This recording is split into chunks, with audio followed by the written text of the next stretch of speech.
when I talk about funding, I do mean quantifying and qualifying the funding that you're receiving from people who are giving you time, because time is worth dollars. In-kind support, right? You've got to quantify that, where that money is, how many hours they're giving you to sell on that, basically, to show the participation of society in your club or your organisation, that people are giving up hours which are equatable to dollars. Okay, so how much is a volunteer worth now according to Volunteering New South Wales per hour? I think you need a pay rise. I do. I think you do. We're at about $41. All right, if you were to pay them. If you were to pay them. That's an unskilled volunteer, right? Skilled volunteer could be up to 60, 70, 80, right? Depending on their skill sets, whether they're an accountant, a lawyer, an architect, whatever they're giving pro bono. Okay? So you got to quantify that, right? Now you're not going to pay them $41, but basically it's very much looking at that's the value you're imposing for people at the end of the day. And you're going to sell that on, because that's going to be a budgetary line item in your application for a grant, what you're quantifying, how much capacity you're giving, logistics and personnel in your organisation. So the first thing you need to do, obviously, and I have it up here on the board, is have an audit of where you are. If you're going to develop a funding strategy, you need to have an audit, okay? Where are we now to where we need to be? The gap analysis, all right? How much money do we need to attain to a building program, an initiative that needs to be undertaken? Basically, how much money do we need now? How much money we need in 3 years' time? Okay? In other words, have a plan, a process, and a procedure of doing it. So it's not about going around to every butcher, baker, and candlestick maker in town and thinking they're just going to naturally support us, because they're naturally supporting someone already. I love, since I've come to this country, when I go to the footy clubs or any club, they're just covered in ads, the kids running around. I love that, right? And there's a club badge in there somewhere, right? But it's just covered like a phone book. They're just running around like phone books and covered in ads. Clubs I work with now are much more deliberate in what they do. Platinum, gold, silver, bronze, they're selling those of an equatable value. Not about getting everywhere space left in the jersey, but equating to actual value of what they're doing basically as an organisation, going, those 4 primary sponsors across those categories are enough to sustain the club for the year, if not longer, okay? It's locking in those, and it's giving something different. I'm working with a soccer club in Sydney, basically. If you join that soccer club, they have no registration fees at all. You don't pay any rego on any level, whether you're 5 or 55, okay? Why? Because they absorb that cost. And that's a deal they've done with their sponsors. The sponsors cover that registration fee. So everyone plays for free at that club. No payment whatsoever. They've also done the same with a boot maker, kit supplier, so you don't have to spend any money on football boots or on jerseys or kit. It's all done, all absorbed by the sponsorship agreement that they have. So you get to play for free, which makes it more effective and manageable for any family to join, right? It's a genius. It's brilliant of them, right? There are very few clubs doing that. But they deliberately drew a line in the sand as a club maybe 15 years ago and decided to do that. And they brought on the likes of Audi to support them and other initiatives as well. Fantastic, right? And so again, it's very much, you need to think outside the box. You need to look at a new way of doing what you're doing. You need to think constructively of how we stand out from the crowd in terms of why would anyone give us money, which comes back to what's your unique selling point and what's your point of difference. And really determining that we can't just be doing copy and paste that we've done since 1985. And we can't be doing copying and paste like everyone else is doing, so we don't stand out from the crowd. How am I doing so far? Making sense? Okay. So it's very much thinking about a written and agreed plan amongst your committee that determines the financial requirements of the organisation over a period of time. That's what you're trying to achieve. Okay? So you can't do this on your own. You need the committee. In fact, you need a designated person on the committee. Usually it's the treasurer, all right, who's going to be developing a lot of the strategy. Someone's just got a promotion down there. Fantastic, well done. All right. So it's very much, again, because they're the money person, right? They understand what needs to happen, right? The P&Ls and everything else, right? But it can't just be the treasurer, right? Usually the chairperson's there with them, the vice chair. There's a funding committee, right? Usually 3 to 4 people, all right? So it's 3 to 5 years ideally. You want a practical working strategy, all right, that can be constantly updated year on year to make sure it's working. I don't see enough evaluation. I don't see enough organisations evaluating where they are on a consistent basis, not just in the first instance, but throughout basically.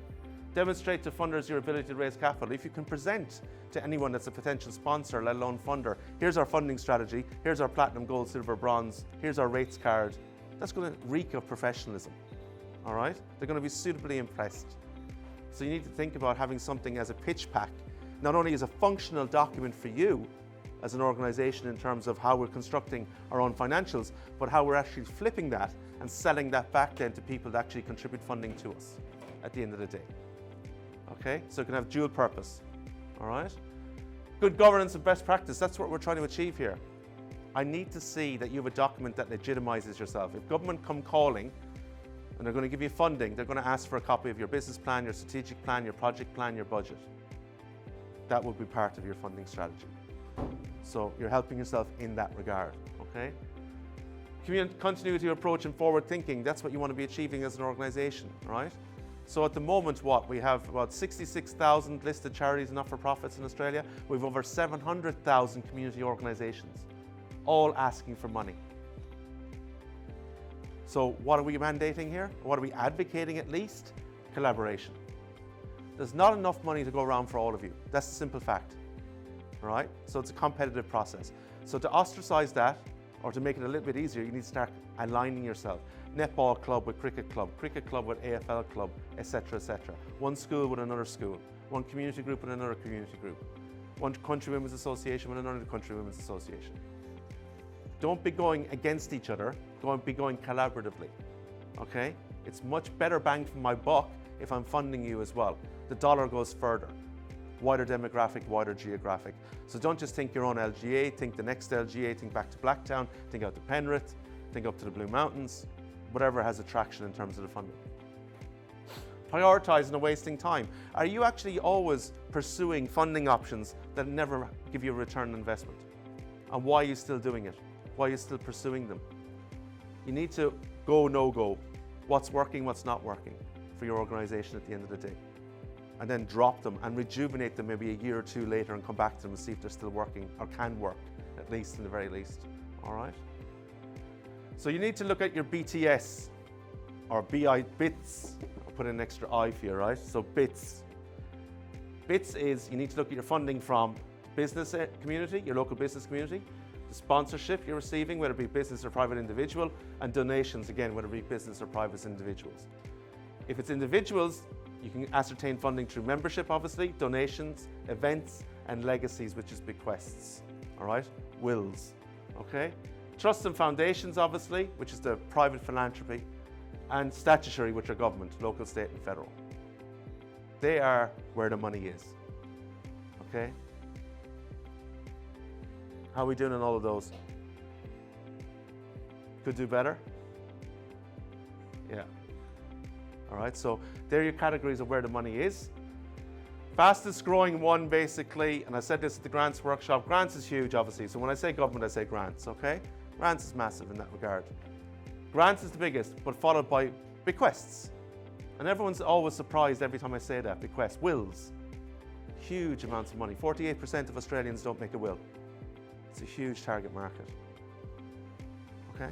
And legacy funding is huge, right? One of the biggest, basically on the periphery of, was a lady from Camden who left 27 million to Taronga Zoo.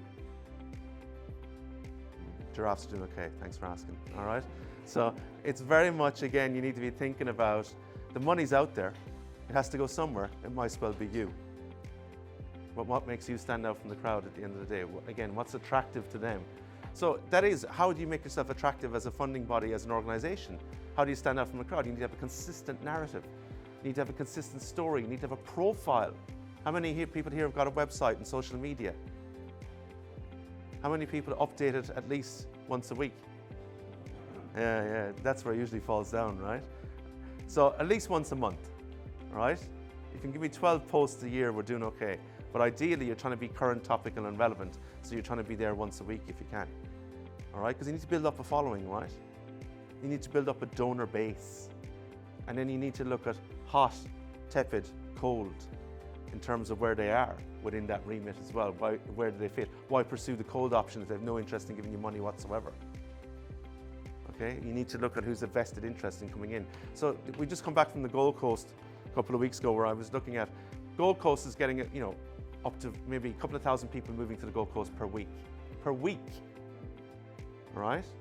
So they're looking at then all these new people coming in with new expectations, new funding, new opportunities to give them something as a social immersion, whether it be sport, arts, schooling, whatever the case may be. How do we attract them? How do we attract their funding? Okay? So like in good sales, you need to create the demand. You need to create the demand, so supply and demand, that they'll pay for it at the end of the day. So you need to look at the stats and the demographics of what's happening in this LGA, the people that are moving in here, the greater developments that are happening, how people want to be part of a cause, a movement, a purpose. That means joining your organization, giving to your organization. So it's very much, again, you need to be thinking about a way of actually looking at yourselves, not from your point of view, but from their point of view. Why would they give us money? It's a very simple question, but it's a hard question to answer sometimes. Why would they give us money? For what reason? For what purpose? We think we're amazing, but did they think you're amazing? And why do they think you're amazing? And how much would they pay for amazing? And how much can they afford to pay for amazing? Where's your price point as well, right? And what are you charging for that I can't get anywhere else, right? That I'm willing to pay something else. Know your worth and value as a community organization. Know how much it is to cost and run that organization year on year, how much money you need to make to maintain that, how much money you need to make a profit, whether it's social enterprise, you're reinvesting the money back into the organization for the greater good of the community. I don't mind what you do with that money, but you need to look at basically where you are now and be very reflective of that given current society again. Anyone understand a word I said since hello? Okay, good. Any questions so far? Anything I've said, please? Pick my brain. Talk to me. Sounds good, looks good, doesn't it? Yes, sir. How do you go about breaking tradition? One of the things I've noticed is we tend to put our own people. Yeah, very much so.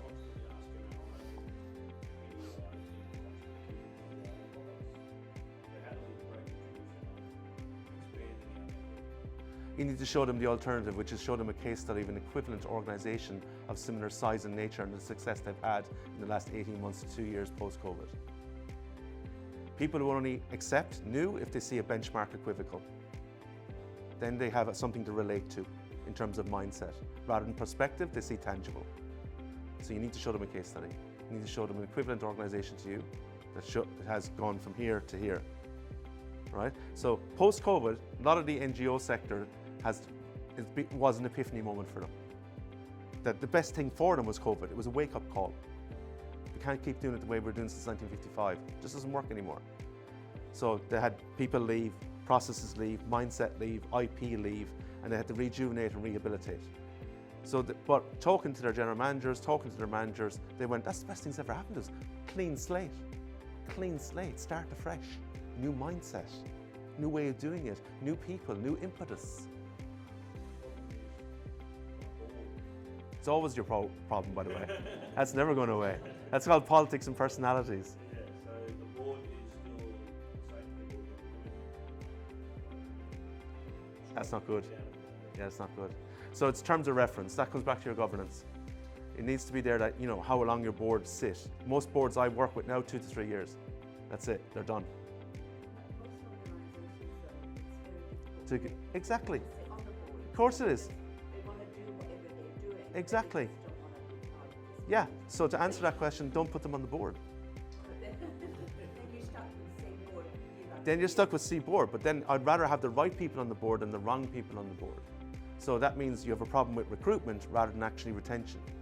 So it's just another way of looking at it. It's always going to be, it's one problem or the other. You pick. Either which way you have a problem. You know, and you're always going to have a problem. You have a problem either in recruitment of volunteers or a problem in retention. So basically, I would always go with recruitment as my focal point because I need fresh blood all the time. I need new mindsets coming in, all right? So, and you need new professional mindsets now, which means you need someone with AICD training, Australian Institute of Company Directors training, to come on your board, to know how to run a board, to run effectively against governance, protocols, procedures, etc. Good. We have those skills. It's actually people coming into the organisation who are coming in, it's a hobby organisation. Yeah. So they want to do their hobby, they do not want to be burdened Yeah. by the process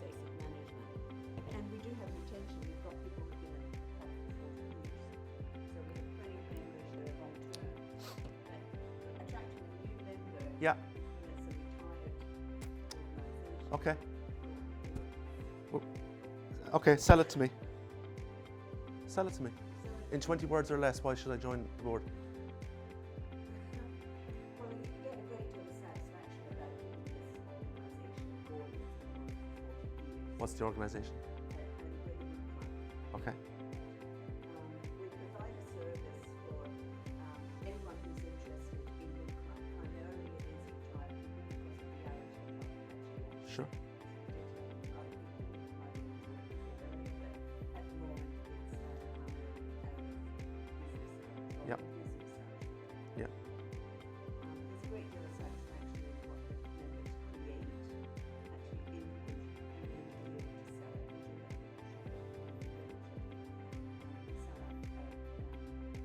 Okay. Couple more words there than 20, but I'll let you off. But you get the idea, right? You need to look at all this and bring it back to this, right?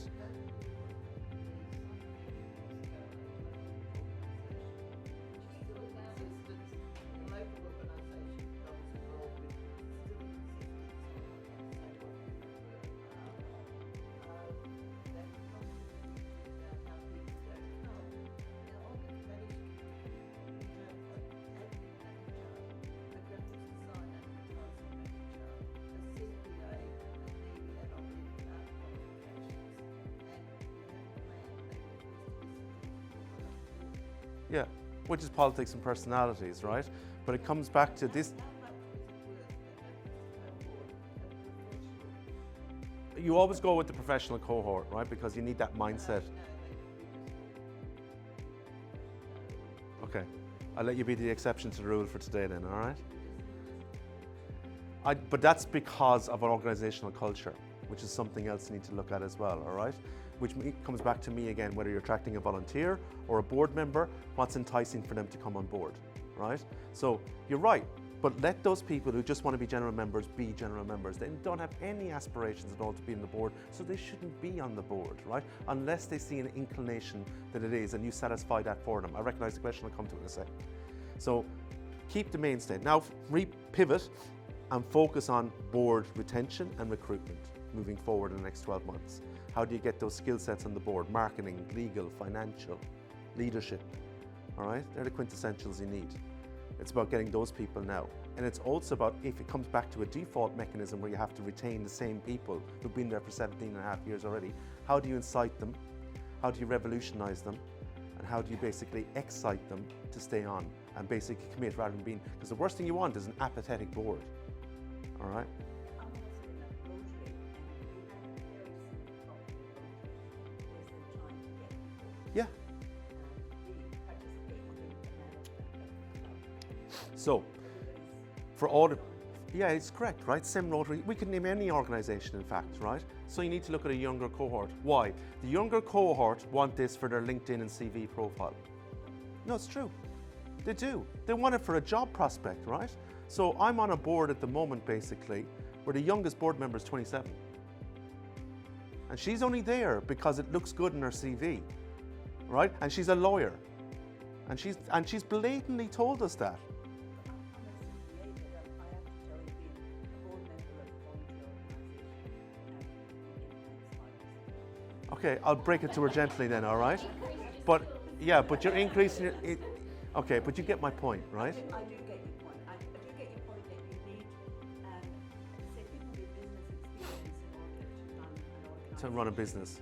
Because there is so much compliance nowadays. Yeah. You can't just say, I'm going to start a soccer club and That's it. 5 members and Yeah. get together. You have to comply with Totally. regulations. Yeah, You yeah. need these people. But it is difficult to get people to give up their time. It is, because we're all time poor as Australians, so quintessentially you've got to find a reason for them to give up the time that makes it interesting and exciting for them at the end of the day. And in some people that's professional development, some people that's sense of well-being, some people that's community involvement and participation and inclusiveness. You've got to define that by the individual rather than giving carte blanche. So you need to look at basically whether it's a younger demographic you bring on the board, a younger demographic for volunteers, either which way basically, whatever works for them at the end of the day. Then you got to look at family inclusivity. Don't just look at getting one person, look at getting the whole family, which my local footy club did, right? And then quantify the hours. Up front, tell them how many hours they're going to be volunteering for. not just this expectation that you're there at 6 a.m. to 6 p.m. Okay? Question, madam?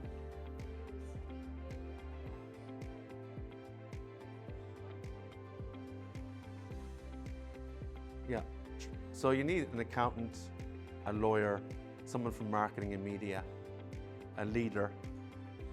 I'd start with those 4. They always help. You got a mindset there that ticks a lot of boxes. All right? And so, you know, some people, it's been interesting, some of the boards that I have been on and I'm on, some of them deliberately recruit a disruptor. Just to sit there and go, don't think so. Now, normally everyone's got one of those, all right? They're called a narcissistic sociopath, basically, so they're out there. So it's very much someone just goes, no, computer says no, no, no. Yeah. Yeah. Yeah.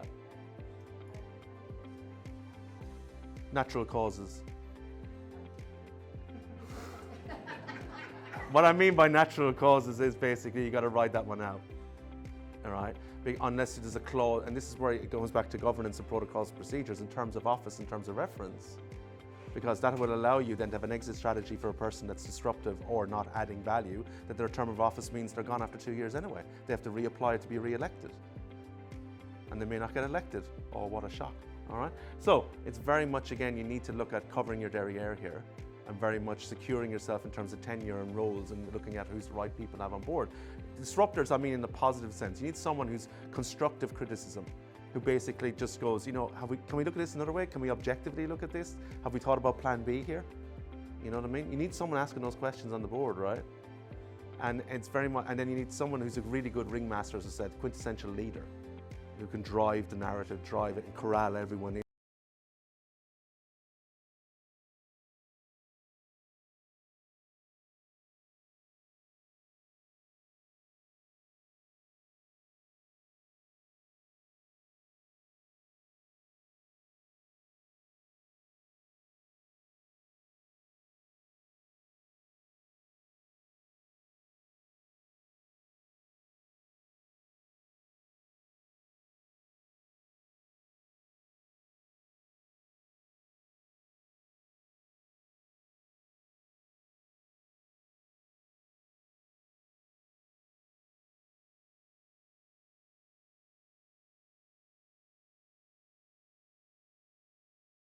That box right away, doesn't it? Irishness, done, all right, we got one, all right, reel them in, all right? So very much, again, you got to be thinking about anything, look at the demographic and how it's changing here. But it comes back to, again, having a policy and a procedure, not only bits, but smart. Every decision you make needs to be specific, measurable, agreed, realistic, and timetabled. Otherwise, you're not making decisions. You need something as a benchmark of equivalency. And that comes back again to those questions of where are we now, what do we want to be, where do we want to be as well, how do we want to get there, and how do we know when we got there? No one's doing measurables, no one's doing evaluations. That's, you know, I love this she'll be right mentality in Australia, you know. She'll be right. No, it won't be. All right? Yes, madam.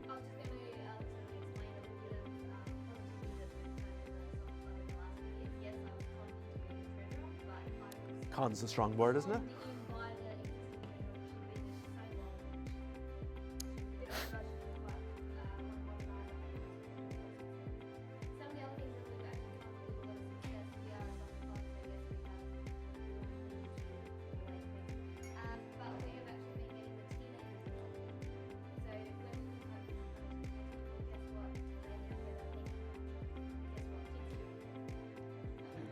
I think anyone would do anything for money.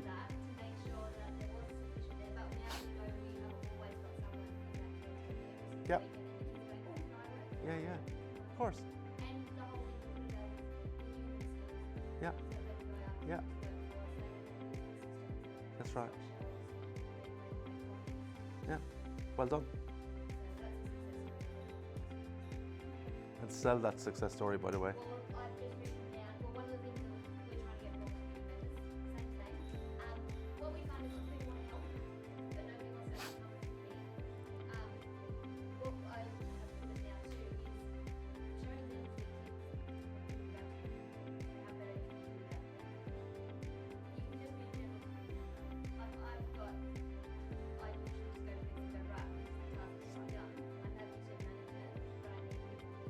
Yeah. Yeah. Going back to my look, thank you, and well done again, by the way, it sounds exemplary, and that's the way to do it, right? Perfect case study, right? Nor should you, all right? No, but it's true, you're not omnipresent and you can't clone yourself.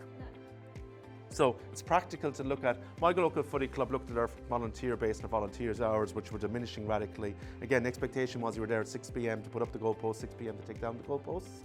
Everyone's going, I'm doing a 60-hour week as it is. I'd like to see my family and friends at some stage in my life. And you're asking me to do 12 hours basically on a Saturday and Sunday. Don't think so. Exactly. Not only roster systems, but we actually quantified if you're going to volunteer at the club, you only do 2 hours. That's it, you're done. In, out, right? Interestingly enough, all the volunteers came back to us and go, can I do an extra hour? And we asked why. Oh, because I'm enjoying myself. I'm actually having fun. And we made it family inclusive, right? We talked about bringing their partners and bringing their kids with them, whether they're playing or non-playing. We created other activities in our facilities for them at the club to come as a family, so they weren't ostracizing themselves from their family on a Saturday or Sunday. We made it inclusive, right? So in the first year, we got a 27% increase in volunteering in the first year. All right. So again, it's having the plans, having the ideology, it's carrying it through and evaluating it. Is it still working? Is it not working? Why not, if it's not? Keep them coming. Questions? Yes, sir.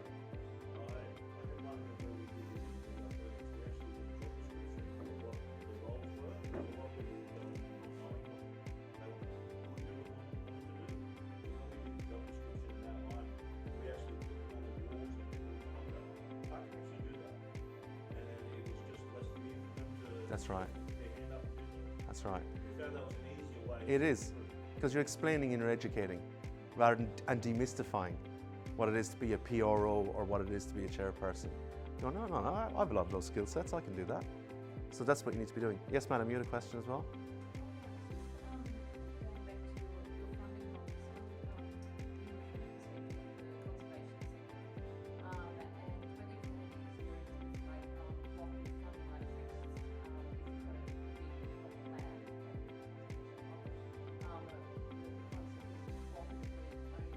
Yes. Yes. Yes. It's been boom, but we had to go through bust to get to boom. And in other words, it was protracted. There was a lot of different ideologies and expectations that had to be ratified and had to be flatlined for people basically in terms, and that was a series of strategic meetings which took place at the start about what do you want, what do I want, and where do we find a commonality of approach. So sharing is caring. So we had to go through that process to get to that process. Then it was easier, where there was a commonality of purpose and a commonality approach about that land demarcation and who's going to do what, no duplication basically in today, providing value for money out of that land and what we're producing on that land and doing on that land, whether it be programs, projects, initiatives, growth, whatever the case may be. You have to go through the pain to get to the actual glory.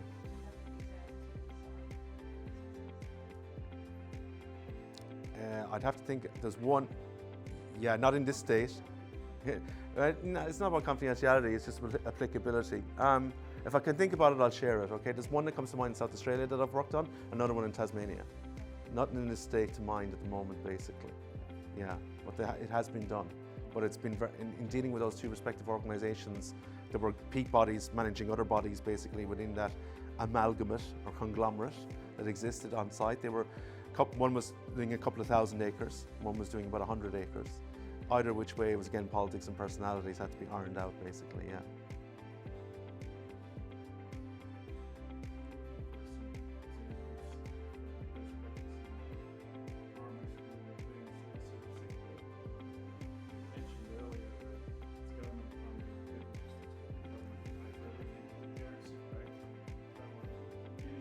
Yeah.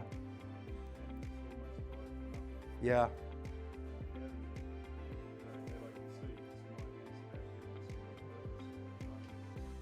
Yes. The one identifier that we found with P&Cs and P&Fs is they're only going to be there for a finite period of time, the parents, which is the duration of the child in school. So that's our time frame, that's our limitations. We work within that then basically. We sit down and we talk to the parents, we engage, we do an actual open day for the P&F or P&C, which is actually going, what do you want for your child? What do you want as a parent? And they're interested by that question because it's normally all about child focus, right? The benefit of the child. But what do you want as a parent? in terms of participation, equivocals, returnables, basically for you, whether it's a fee or non-fee based school. What do you want? How do you want to be involved? How much do you want to be involved? Rather than creating an expectation that you are involved, what can you quantifiably do for us? What skill set have you got? What would you like to do? Because we do a like and learn program at the schools we work in, which is, okay, you don't know it, but we're giving you the opportunity to learn and be educated in it. A skill set. So by the time your child has finished school, you actually graduate as well with a skill set. And they go, oh, sign me up for that, right? Now that could be anything from a health and fitness program the whole way through to an actual certificate or diploma, right? Now we've done agreements with local community colleges and we've done agreements with TAFE. So they get a reduction or next to nothing to do the course basically. And so they come out with a skill set at the same time as their child graduates from school. They love that. It's very reliant on the leadership of the school. The principal has to sign off on it. The department signs off on it. Then you got a problem. Real problem. But none of this happens. The caveat to all of this, none of this happens without the principal advocating it and pushing it. Because that's where the buck stops. As much as the P&C and P&F advocate it, has to be the principal signing off on it. So the principal is 50-50 on that. Yeah. Okay. Is that okay? Okay. But it's doable. I've been involved in those programs that have worked effectively.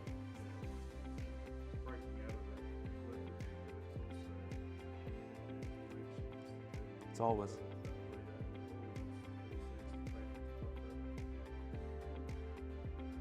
Well, he's not even thinking big, is he? Yeah, no, it's not about that at all.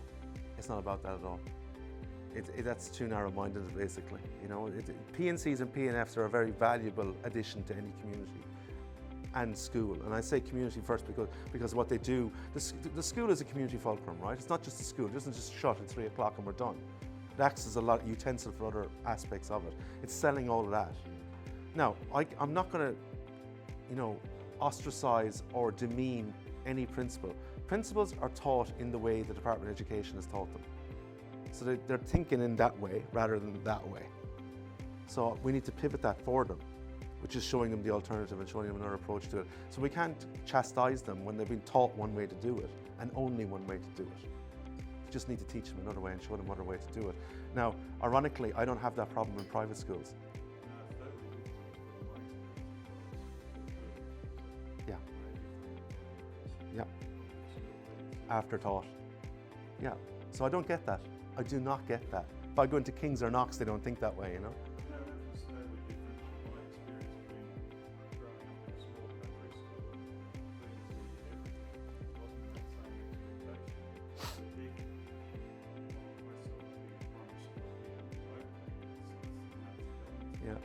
Yeah. It's endemic, but it's not endemic. Not every school thinks that way, obviously, as well, right? Some schools are very much proactive. And I'm talking about primary schools, national primary schools that I work with as well. And ironically, from my experience of working P&F and P&Cs, I get a lot more traction in the regional and rural areas than I do in the metro areas, which is very interesting.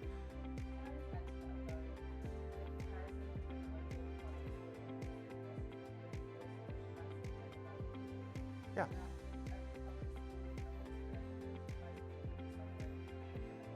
Yeah, without doubt.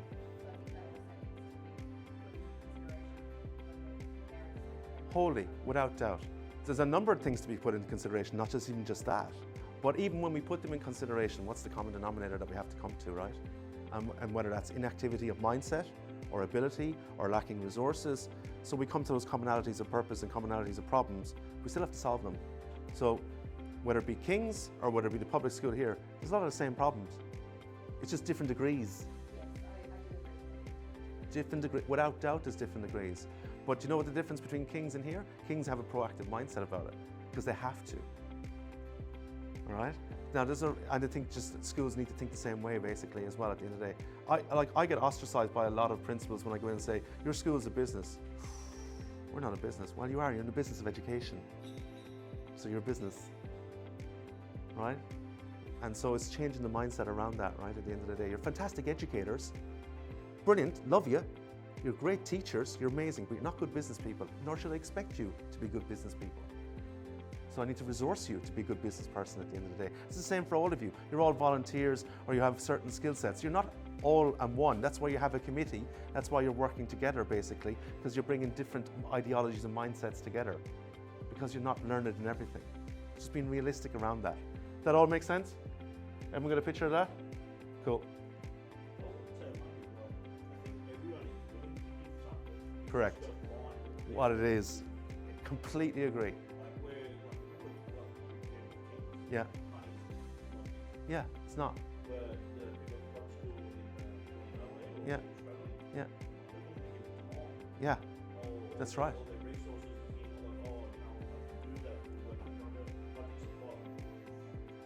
Yeah. That's right. Yeah. That's right. So you've got to look at the equivocal of both. They both have value. Time has value, money has value, of course. But don't ostracize time for the sake of money. All right? Because it's just, as I said, in-kind donations, it's just as valuable as it is money. Because a lot of companies will give you products and services, right? This is the Bunnings ethos. Bunnings won't give you money in sponsorship, they'll give you products or services, or the opportunity to set up your Barbie outside the front door. So they're giving in kind, right? And if you're approaching companies in terms of fundraising and donations, you never ask them for money. You're asking for stock because they want to get rid of surplus stock. They want to get rid of old stock so they have more room in the shelf for the new stock they can charge a full price for rather than a discounted price. So you need to look at basically bringing in different things from them, of doing a mind map or a mud map and going, what can I go to different retailers and get and ascertain from at the end of the day? What do I need? And whether that's an agreement that you can on-sell that or you're going to utilize that, including getting a printer for the school, right? You know, I don't believe in paying for things that I can get for free. Now, all you do is ask. People can say no, but you got to ask before you spend money. All right? So it's thinking that way. It's just a different way of doing it at the end of the day, right? So it's rejuvenating everything. Like I remember years ago working with the banks, ANZ and Combank, we had a service agreement for all their IT stock. Because every 2-3 years they rejuvenate their whole IT systems, right? As in desktops, laptops, iPads. They just, you know, it's through their agreements, they're going to get new. All that stuff has to go somewhere. So they just rang me because they knew I was a conduit to charities going, give us a list of charities and we'll send the stuff out. They clean it, so there's privacy and confidentiality, but it's brand working, it's 2 years, 3 years old. It's perfectly good nick, all right? Who doesn't want that as a community organisation or a school? All right, and they were ringing, correct, all their fittings, everything they had in their actual branches that they were shutting down, they were like, or even the head offices as well. They were looking at, you know, can you get a stock? I got furniture. Do you want a couch? Do you want table chairs? Yeah. You got to think outside the box. You got to think about how you're servicing a need for someone else. How else someone needs you as much as you need them. All right? And not everything you have to buy. What else can you ascertain, basically, in terms of people trying to dispense all this and get rid of this stuff? Do them a favor. We see to be doing them a favor, okay? So all these things are topics for discussion for you as an organization, the business strategies we just talked about, your charitable status if you need to have that, obviously, as a charity, your financial planning, your succession planning, your external relations, recruitment of current and prospective roles. Just put in that as a typo, just make sure you're still a Ray. I always throw one in every time. You'd be surprised, I get a phone call usually a week later going, how about that first slide? I think there's something wrong with it. You picked up on it. Community capacity building. That's the biggie, right? It's very much thinking that way. Fundraising, you need to be thinking about online fundraising, financial endowment, grants, product fundraising, special events, in-kind donations. Okay? All of these things are considerations. And special events, this country does, this is fantastic. I could be spending 365 going to charitable fundraisers in this country, right? Every day of my life I could be going to a charitable fundraiser, a sportsman's lunch, a dinner, an evening event, a black tie ball, a golf day, right? Barefoot bowls, you name it, I've been to it, right? That's great. Keep up the good work, but find the uniqueness, find something different as well. That's something that isn't on in the area, that needs the area needs, not just the same, right? Yeah. Yeah. Exactly, yeah. America does it, not so much in Europe or the UK. Yeah. So you have the Girl Guides with the cookies in America doing the same thing. But I never had that in Ireland, or I never had that when I lived in London. not to the degree that it is here. I mean, the best example ever, when I first moved here in 2007, there was a knock on the door. Lovely young girl guide was selling Tim Tams, and 7 years of age, and basically I was whatever's in my pocket. She goes, "Oh, I'm sorry, we don't do change. It's on our notes. We only accept." Excuse me? What? I mean, you're going to be a marketing genius when you grow up, like, you know? 7 years of age, basically going, "I'm sorry, we only take denominations of 5, 10s, or 20s. Brilliant. Now someone told her that, like, you know what I mean? Don't do loose change around here, hashtag that, like, you know? So, I love that. That's brilliant, right? So again, and it was the same. Now, I go to my local church, right? And it's tap and go if I want to make a donation. Don't do church gate collections, don't do church collection anymore of loose change or notes in the basket. No. That's so 1985. We tap and go in my church, and I walk up the aisle now for communion, and there's 3 tap and goes while I'm in the queue waiting to get communion. So, and they do a minimum of $5 to $10 is the minimum that we set. No loose change, $5 or $10 to the church. And I keep going back. Communion's good, all right? Sometimes you get the wine, sometimes you don't. Usually at Christmas and Easter, right? So it's very much, again, thinking about donations and what people are giving you. Sponsorship, again, platinum, gold, silver, bronze, title sponsor, gold sponsor, silver sponsor, bronze sponsor, star sponsor, individual tickets, options. And again, laying out what people are getting for those tickets, right? At the end of the day. Okay, so it's very much, again, thinking about where you are to where you need to be, okay? Crowdfunding, who's doing crowdfunding? Anyone explored it? Kickstarter, Indiegogo, Possible, basically, well worth it. It has to be for boutique and niche programs and initiatives. It takes a lot of marketing, takes a lot of effort, a lot of trial and error. Look at it, see if it's something for you at the end of the day. It's for boutique and niche opportunities only. Something that's really off the Richter scale, something that's off the radar. Have a look at it. Possible is one of my favorite ones in Australia, basically, and what they're doing. You've used it? Possible, P-O-Z-I-B-L-E. It's a really good one. A lot of people use it for making money, raising money to write a book or make a movie or save historical buildings. All right, a lot of people do it for products. All right, well worth looking at crowdfunding. A lot of NGOs and football clubs I work with now are using it as well. So definitely look at it for boutique and niche, all right? Definitely an opportunity for you. Bequests, as I said, huge, massive, all right? Definitely to be looking at, given the legacy like the football club, right? So people would have played there, become a coach there, become on the committee, could be on there for 30 years. That's 30 years of their life with that club. Well, see, you have the pulse anyway to begin with, all right? But that always helps. We do bequest information evenings at clubs. So people have an intention how to make a will. They usually go to their lawyer or accountant to talk about it. Yeah, or they can pick up a pack at the Australia Post Office, right? But they don't know that, a lot of people. So we do a bequest information evening. Put on tea and bickies, 1 hour, come along. There'll be an accountant, there'll be a lawyer, and there'll be me. And we talk as a panel about bequests and the value of bequest and how your bequest will go to this club and what's going to do. So far, we're getting about a 15 to 17% uptake on that night alone. We've quantified in the first 6 months or a year afterwards, we're up to about over 30%. That's really good revenue. And so we put in categories. The minimum category we ask people to leave as a bequest is $5,000. Most people, I haven't had one person yet who's come to me and going, "Oh, that's all I can leave. I've always got more money than $5,000.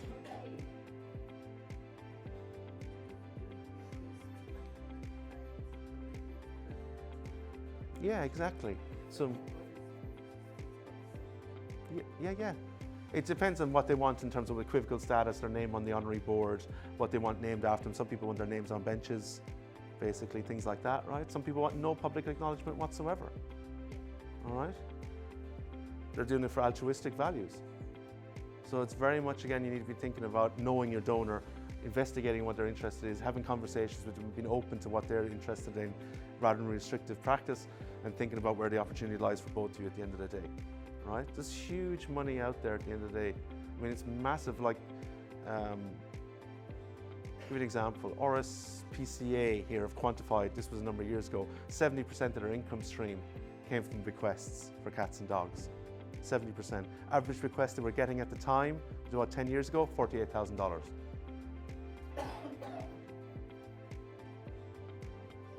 People love their animals, people love their children, people love their family, people love their footy club.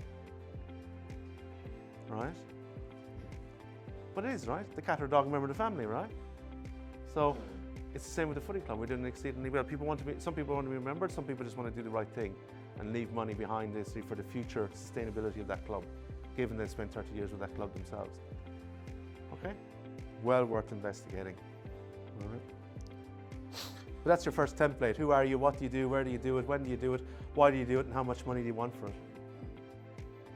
Not only do you have that for yourself, that's what you're going out and selling to people. Because they may have forgotten all about you, remember that. They may have known you since 1997, but then they've forgotten about you. So you need to rejuvenate that narrative and spell it back out to them again blatantly, what you do and how you do it, and how much it's going to cost for them to invest into it. $1 million, all right?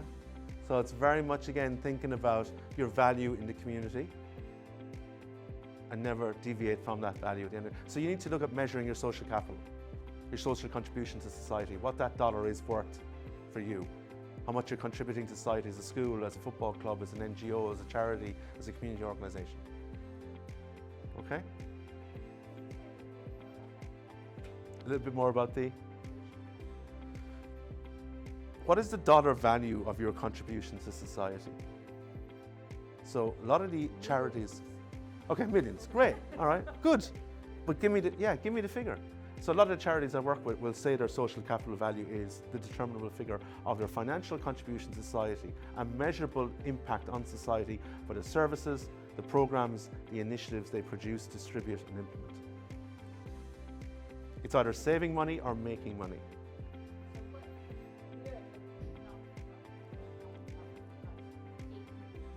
Yeah. Yeah.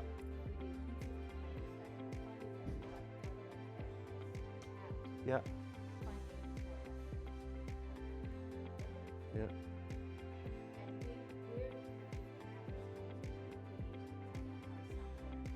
Yeah. Yeah. Too narrow focus. Yeah.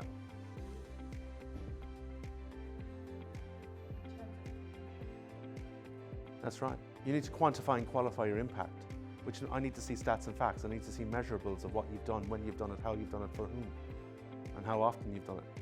In other words, how the world will be has become a better place because of your impact and what you're doing in terms of services.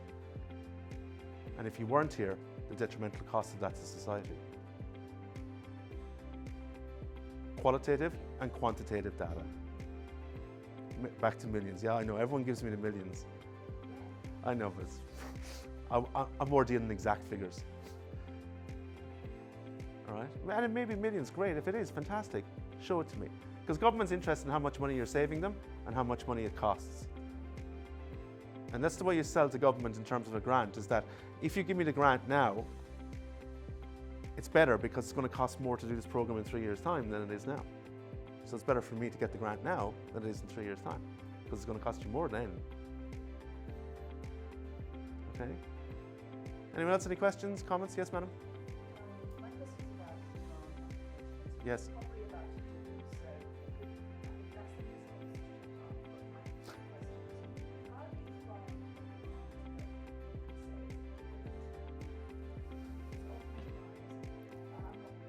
how do you find the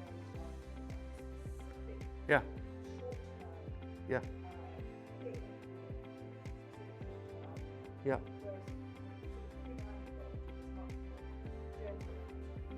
Yeah.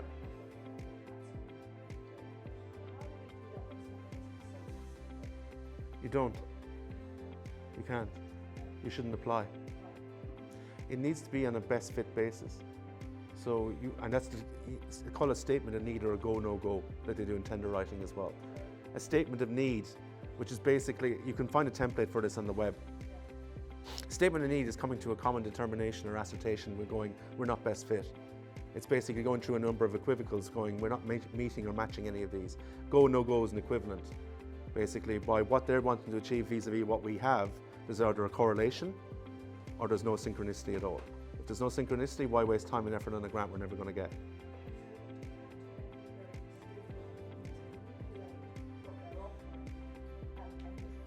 Yes.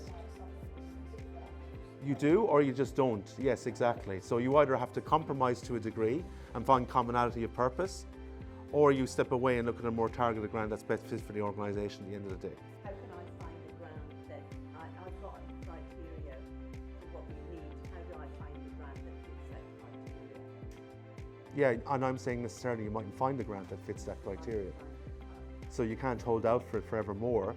But at the same time, when you find something near to it, you can either use option there or option what I've said. There's 3 options on the table there in what you can do basically. If you're going to do that, and I advocate that, I've no problem with that, be very assured about that process for yourselves in terms of the financial accountability and basically, again, legitimizing it for yourself. I've no problem with it theoretically.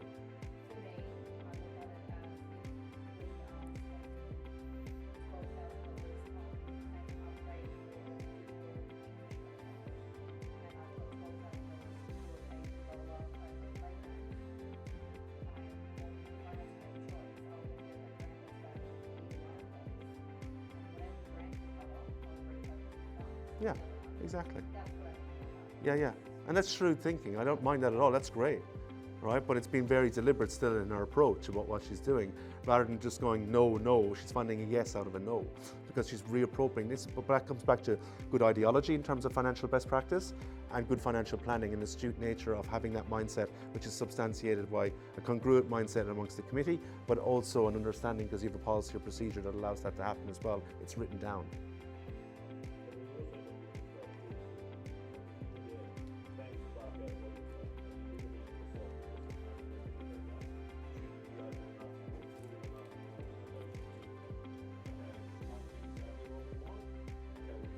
Always.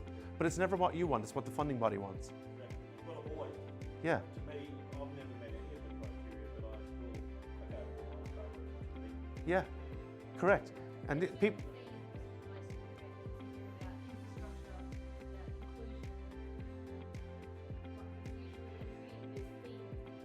They are, and they're case specific. So every grant's different. Don't have a commonality of approach, but they are. There are. Yeah. Yeah.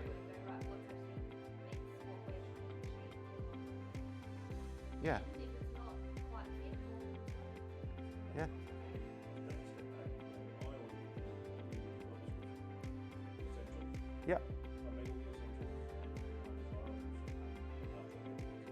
Yeah. Yeah. It is, and it is filling out a job application, all right? And you've done that, and people are unnerved by that throughout their lives, basically. But at the same time, it's very much what they want to achieve, not what you want to achieve. And don't write it on behalf of yourself. Don't write it on behalf of the I, write it on behalf of the we.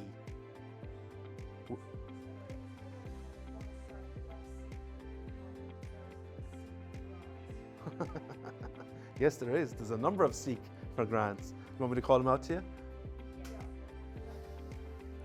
Okay, I'll get some water for this. Right, these are the organisations you need to look at from a both public and private sector point of view. From government, you need to look at your local government authority, council, obviously the council grants and the listings of the grants. You need to look at your local state MP, because a lot of them offer newsletters on grants that are opening, grants that are closing. You need to look at your relevant state government department that you're dealing with, Department of Education, Department of Sport and Rec, whatever the case may be. Same with federal government. With federal government, they got Grant Connect, which is like a search engine you can go through, basically. All right. Not applicable for you in terms of geographically where you're based, but Regional Development Australia for the regional areas. A lot of them have grants finders on their website. Regional Development Australia. So look at that, and they'll have grants finders, a lot of them. So they're free resources. They cost nothing, any of those information, right? In terms of subscription services, you can subscribe to the following for anything from a couple $100 per year to bigger and better in terms of what you want, in terms of needs and desires. So I'd say strategic grants, which have their GEM portal, strategic grants and their GEM portal. You have Our Community and the Funding Centre, Our Community and the Funding Centre. Then you have Grants Hub. Then you have Grants Guru. They're the 4 I'd recommend.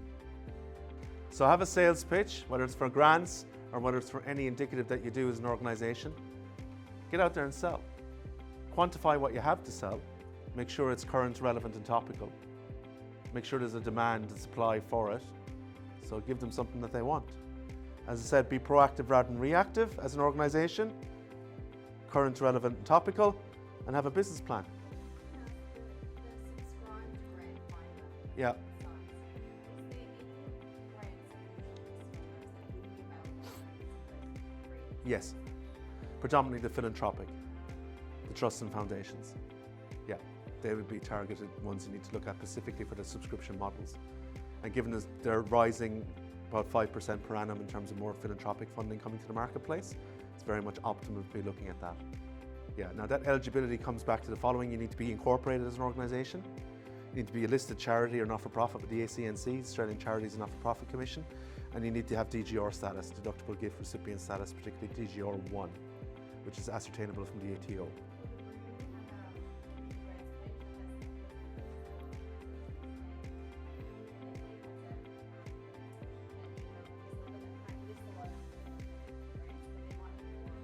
Yeah, there will be. There's huge amounts. People are always quietly surprised.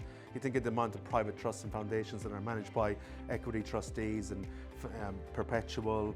It's huge, right? And yeah, I mean, we've 76 billionaires in the country. We've 255,000 millionaires. Anyone here? Law of averages? No? No one putting up their hand for tax purposes? No? Okay. Keep it on the down low. All right. We're cashed up as a country. And so that money has to go somewhere. All right, so it's now the interesting, I don't know if you read it, a Australian Financial Review 2 weeks ago. The next generation after my generation, or borderline 2 generations ahead of us, are going to be so affluent and wealthy, a proportion of them, they'll never have to work in their lives. Because of that's perpetual wealth that's coming down the line. All right, so the next generation, a number, not everyone obviously, but a lot of that generation, they're saying up to 40% of that generation will never work a day in their lives because they won't have to because of residual wealth.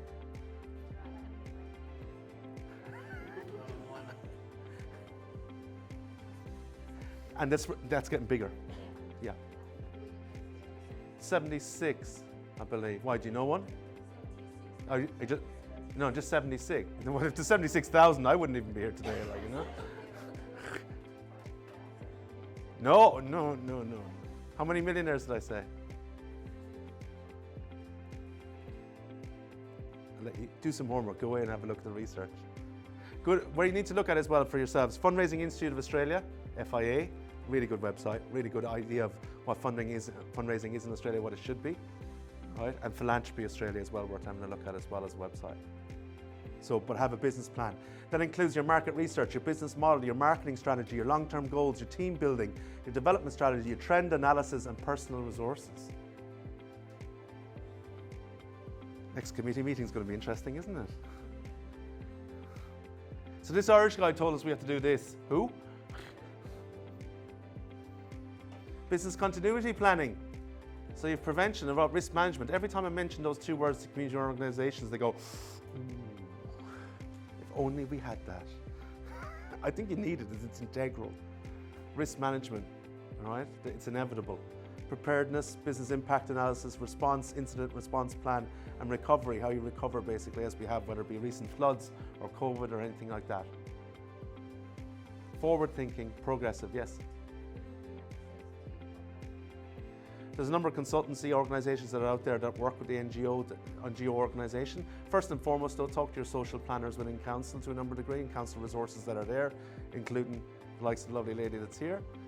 But very much, again, if you're looking at someone to build something around that, you're going to need someone who's involved in this as a consultant to a degree. There'll be a number of other free resources and free agencies doing work out there, but they'll be oversubscribed. You'll be pushed down the calendar in terms of it could be 6 months or 12 months before they get around to you. Same with a number of law firms who do pro bono, like Slater and Gordon do pro bono for community organisations, but you won't hear from them for about 12 months because they have already so much workload on already. So you can't wait 12 months. So this is where it comes to the common denominator of I'm advocating, which you're not going to like, but you're going to have to spend money to make money, right? You're going to have to spend money to resource yourselves as an organisation, to have security of tenure, so you can move forward at the end of the day. but it's how you want to use the consultant. Even if you use a consultant, right, a consultant will come in and ask for certain documentation, right, and certain level of preparedness already as an organization, so they can do their job to the best degree, all right? But I say to always with the NGOs that I work with and not charities I work with,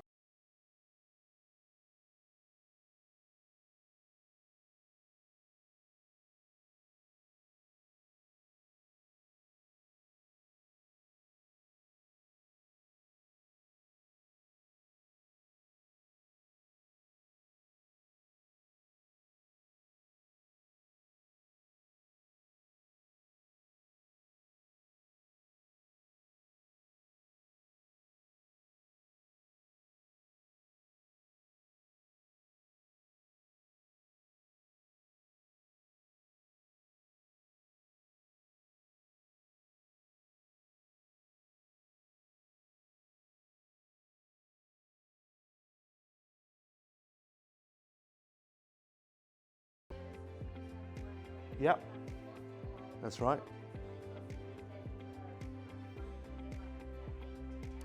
That's right. Try them.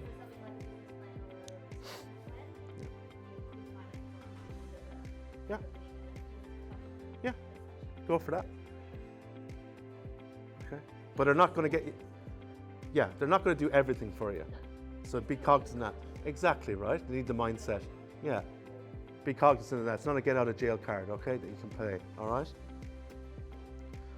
Succession planning. I don't see enough of this one in the community sector. When yellow, it says leverage succession planning tools that you have basically on a mindset, develop talent through career development planning, residually on your board and with your volunteers, continuity of review of succession development, again, review, and figure out your process of identifying, nominating key positions and talent recruitment, quintessentially.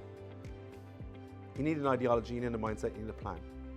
And from that, you need the business evaluate. How is everything working? If it is working, you need to evaluate, right? Analysis of what's going on, an evaluation process, measuring key performance indicators, implementing evaluation results. What your learnings are, how you're going to implement them.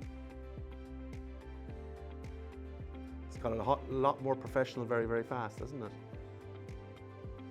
But that's who you are. We've gone away from amateur status now. We've gone truly into being professionals as an organization. Which means even financial planning checklist. I love this, it talks about succession, cash flow, insurance, you as an organization, tax planning, investment, key talent. I'm now working with NGOs and not-for-profits who are looking at where they're repurposing their profitability, where they're investing to make more profit. Some of them are doing housing development, all right, property.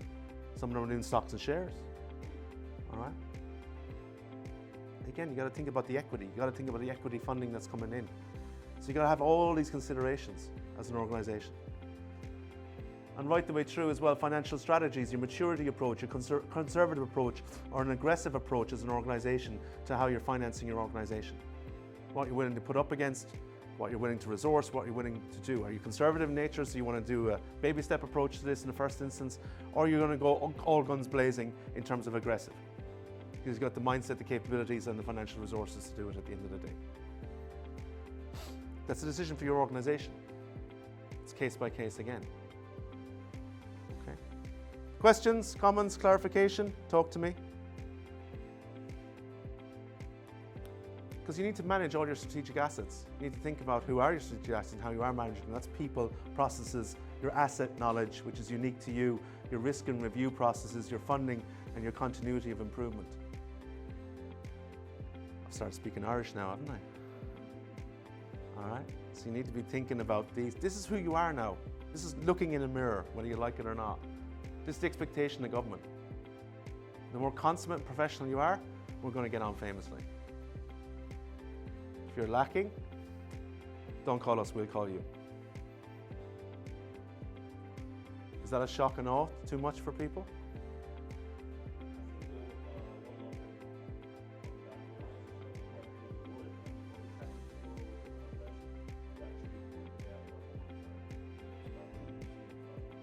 Yeah. Yeah. Yeah. That's right. And you need that, right? Talk to me. What are you thinking? Too hard, too much, too soon? All of the above?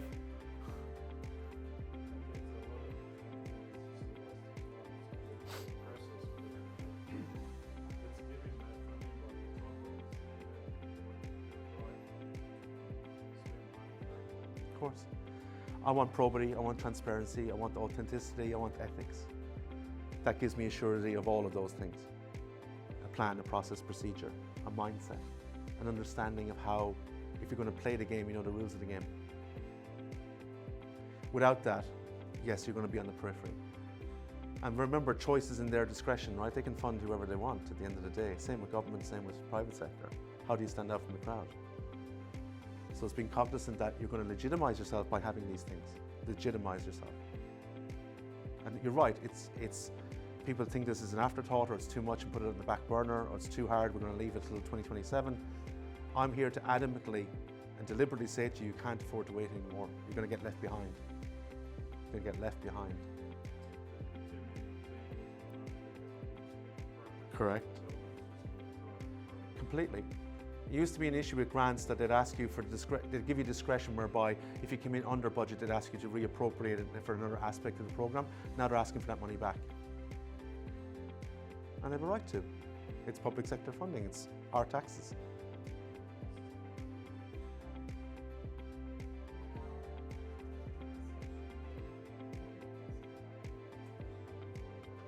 Yep.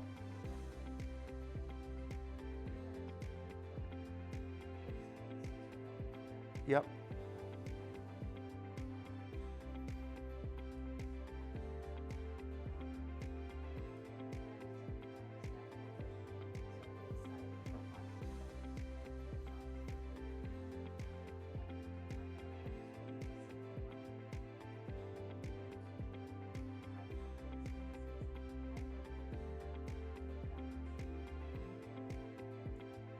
That's at the discretion that was stipulated by the funding body itself.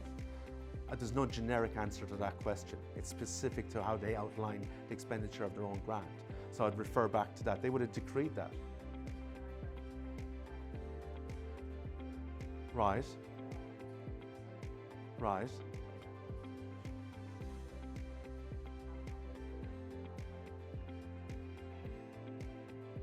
Well, that's an internal process rather than a funding process. You're going to have to get that sorted out first. Yes. Well, why is it the funding body's problem?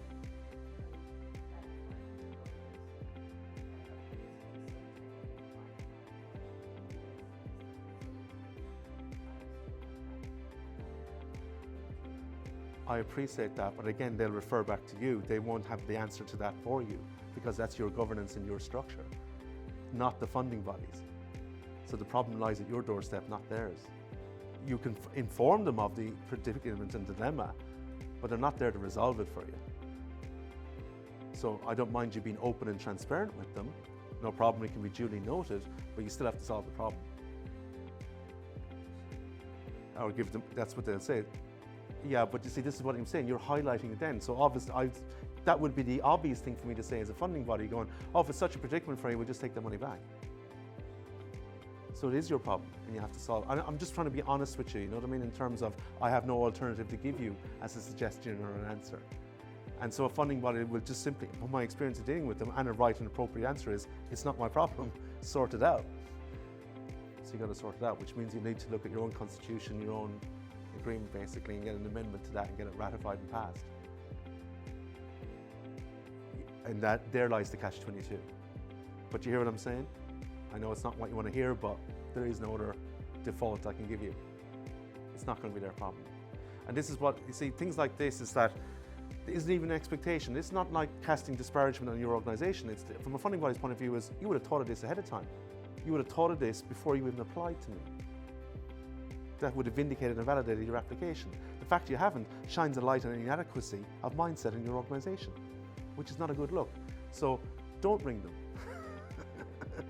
Keep it on a need-to-know basis, basically. So again, you need to resolve that internally. I know. I know. Well, Yeah, but then there's an impasse because then you got a funding body who's just going to go, not my problem either.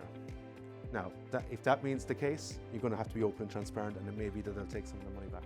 If there's a condition on the agreement, I'll need to see the agreement to give you an equivocal answer. That's where you lie. Someone else have a question? No? Yes?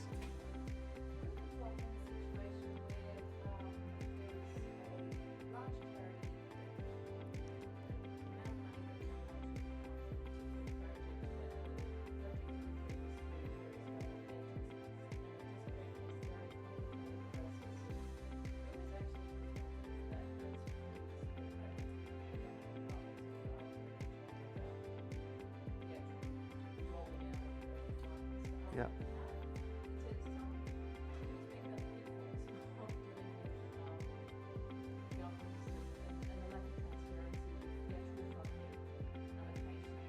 We're only here till 12 o'clock. That's my answer to that. Oh, well, I can neither confirm nor deny. The process is not perfect, nor will it ever be perfect, which means you have to factor in the nuances of any funding agreement or funding contract, which means you need, again, to be forward thinking and think outside the box to the likelihood of something going wrong or perceivably undue expectation from a funding body, namely the incident that is occurring here. So, you know, it's neither her problem nor it's the funding body's problem. It gets caught in that area of the Bermuda Triangle. That's where it gets caught. But there's an impasse then, right? Because both of you, she can't change constitutionally, she's right in what she's saying. I wouldn't advocate her to change that otherwise, but neither will the funding body. So it's this steadfast conflict there at the end of the day. It's rolling with it, it's having the flexibility and fluidity of approaches in an organisation, because the goalposts can move many funding body, either preemptively in what they prescribe the funding will be, let alone the funding contract. So you need to have that. You can't, this is where we're seeing in this sector, and we talked about this already, this rigidity within the community sector in Australia for no apparent reason. Rigidity of mindset, rigidity of expectations, rigidity of, but we've always done it this way since 1955, to which you're going, it's 2024. So don't judge the book by the cover, but at the same time, understand government can change their prerogative in a women of prayer. Okay, so have that fluidity and flexibility of it basically, and be prepared that you have a plan B and contingency measures. They'll love you for that as well, right? Because I can guarantee you something will go wrong or something will be deviated and changed. That's the only guarantee I can give you.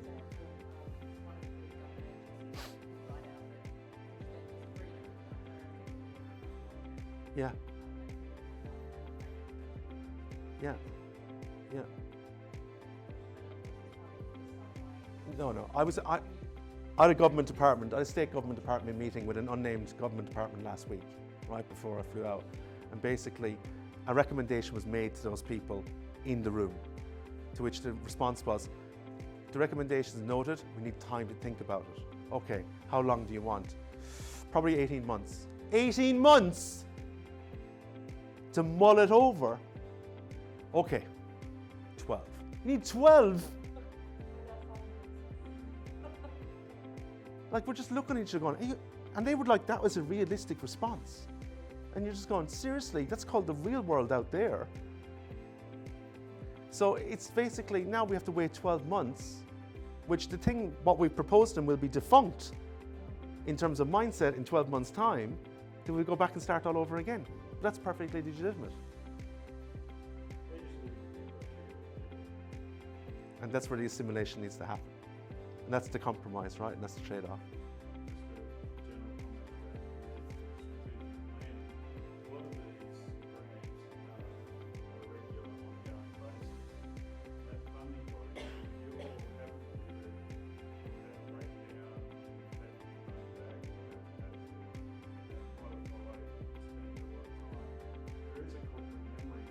Yep. That's right. Completely.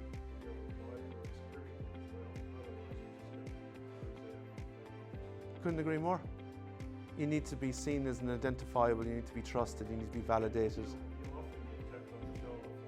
Of course you will. You're opening the door. Yeah. Yeah. Yeah. I said all this, by the way, at the grants workshop. Were you at the grants workshop? should have come to the Finance Workshop. I could have taken a break, you could have taken over from me. All right? So, yeah, I said the pertinent point, very relevant. You have to be, once you're in, you're in. That's all I'd say, all I have to say. All right? Once you put your foot in the door, it's up to you to remove that foot. All right? So, again, play the game, know the rules of the game, but I advocate everything you've just said completely, yeah, without doubt. Match funding sources, you know, social venture company, normal growth company, high growth company, extremely high growth company. Look where the money's coming from, right? Friends and family, charity, crowdfunding, where you are to where friends, family, founders, debt or bank, crowdfunding. Angel investors are out there doing work now in the not-for-profits and charity space. Industry accelerators, micro-cap venture capitalists, seed from venture capitalists. Venture funds are now getting into the not-for-profit and sporting sector more than ever before. There's a huge venture capital sporting conference coming up in Singapore about basically venture capital funding into sport and at grassroots level. It's huge. Unless you're across this, basically, where it's going, you're going to lose out, as I said. And again, whether you want to go into that, that's why it's in red, whether you want to have the bank loan or you want to be in hock, you want to look at equity, sale of ownership or sale of property or sale of some resource you have as an entity, how you're generating funds basically through your connections in your community. I'll just close that.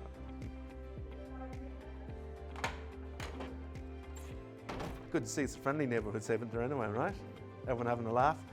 Internally generated funds, as I said, and trade credit as well. So, I mean, not everything's applicable for you, but look at what you want at the end of the day. If you're going to take a loan, you're going to take a very deliberate loan. You're going to take a loan for the sake of it to get you out of jail. Of course you won't. It's true, right? Well, there are certain people who certain people. Yeah, yeah.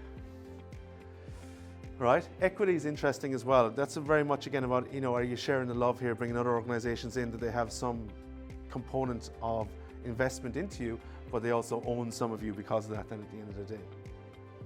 So you bootstrapping, you crowdfunding, a venture capital accelerator, an incubator, you seed funding, choices, choices, choices.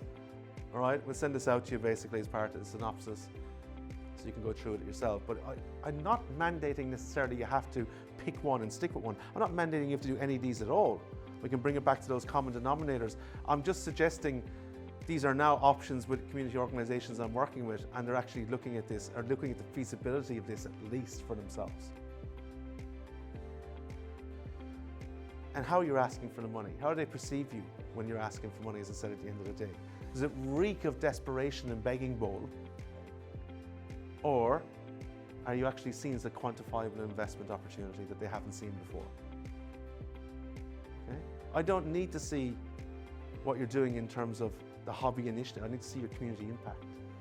That's the investment for me. It just so happens you're doing what you're doing. Okay? So what's your government relations strategy in terms of asking for money? Do you have one?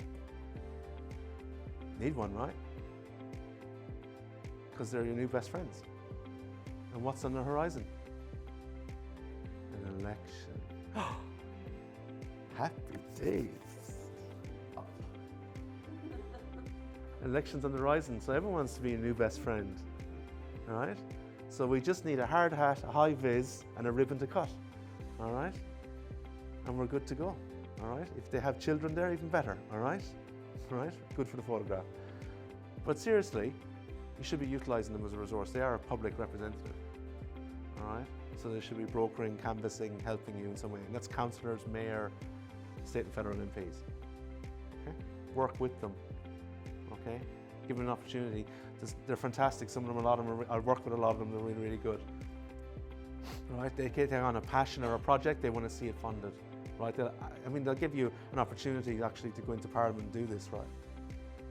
SWOT analysis, strengths, weaknesses, opportunities, threats. You need to be doing this as an organisation anyway. Environmental scan doesn't mean how green you are, it means who else is doing this in the equivocal, in the organisation, around society as a whole. Risk registers for everything you're doing, both strategic and operational plans that include your mission as an organisation, the income streams, and your marketing and comms plans to supplement that as well. How are you getting out there and telling the story? I see a lot of this is on a need-to-know basis, right? ASIO-like organisations, I could tell you about what I'm doing, but I'd have to kill you. You know, it's very much basically you need to get out there so people know you exist and know they have an opportunity to fund with you and partner with you at the end of the day. which comes back to making sure you have an impact, make sure you're sustainable in approach, and make sure you have an investment strategy, which comes back to your funding strategy. You having fun yet?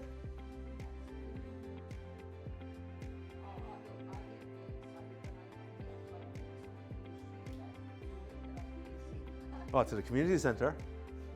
Oh, all right, okay. Thank you. I bring the lady with me everywhere I go. She's on a retainer. It works quite well. All right. She's as busy as I am, you know. She gets all the perks. I have to do the work, you know. Honestly says one thing one day. Questions? Talk to me. Are we down to the equivocal of yes, it makes sense, but it's a lot of hard work to do? Correct. On your own. Yeah. You cannot, nor should you try. So it's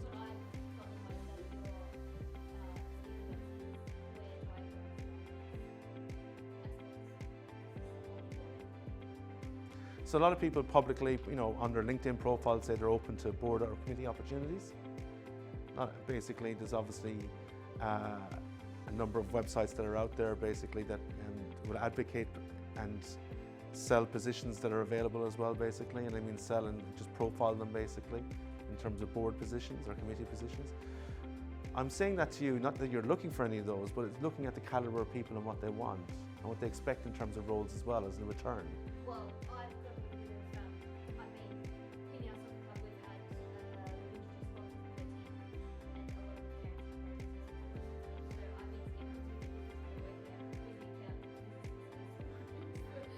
Stalking in the nicest possible way. Pretty much. Within already our local community, and I have very much expressed to all of them that you don't have to be playing Yeah, you don't have to be at the ground on Saturday. that's right. Still be involved. That's right. Exactly. That's right, completely. It's very hard work. It's very hard work, but this is why you can't do it on your own. You need to be mindful of how much work it is and how much time it's going to take to do it as well. Be very much realistic in your approach of how you're going to do it. And then resource yourself. So realism plus resourcefulness, and that's going to lead to productivity and the equatable of what you want is a deliverable at the end of the day, basically. Give yourself a time frame to do that. So what I'm saying to a lot of organizations I work with now is try to get a lot of this done by Christmas. This year. This is a caveat. Take the rest of the year to consolidate, hit the ground running in 25, just in time for the election. You know, it's very much, again, it's looking at, you need to be seen as a player. You need to be seen as an identifiable opportunity in what you're doing. You want to be the best at what you do, sell that as an opportunity at the end of the day. So there'll always be nuances, there'll always be difficulties. They're the only guarantees in life, basically, death and taxes as well. So it's very much, again, you can do this. You can take the shortcut approach to doing some of it, which I don't advocate, or you can take the approach of we're not doing any of it, which I completely don't advocate, because you're going to get further and further left behind in terms of funding opportunities and your actual recognition in the community.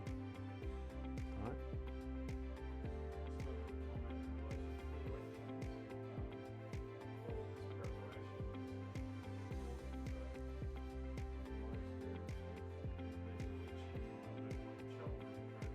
Oh yeah, that's right.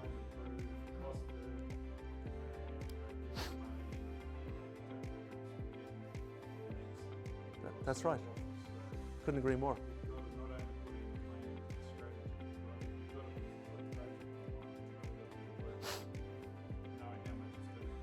Yeah, that's right. This is why I'm trying to give you the leeway and the bandwidth to take the rest of the year to do that. That you can go in equivocal to them by December, pre-Christmas, to go, have I got something for you?